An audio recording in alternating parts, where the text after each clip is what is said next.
રક્ષા ક્ષેત્રમાં ભારતે મોટી સિદ્ધિ મેળવી છે. ભારતે 30 કિલોવોટ લેસર આધારિત શસ્ત્ર પ્રણાલીનો ઉપયોગ કરીને ફિક્સ્ડ વિંગ એરક્રાફ્ટ, મિસાઇલો અને સ્વોર્મ ડ્રોનને તોડી પાડવાની ક્ષમતા પ્રાપ્ત કરી છે. આ સાથે ભારત અમેરિકા, ચીન અને રશિયા જેવા દેશોની શ્રેણીમાં સ્થાન પામ્યું છે.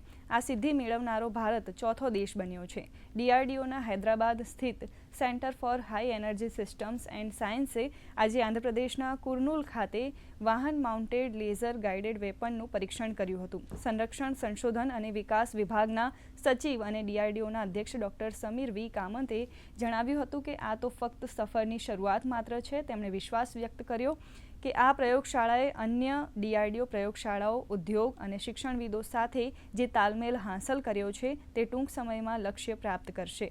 ડોક્ટર કામતે જણાવ્યું હતું કે DRDO અન્ય ઉચ્ચ ઉર્જા પ્રણાલીઓ જેમ કે ઉચ્ચ ઉર્જા માઇક્રોવેવ, ઇલેક્ટ્રોમેગ્નેટિક પલ્સ અને ઘણી તકનીકો પર કામ કરી રહ્યું છે.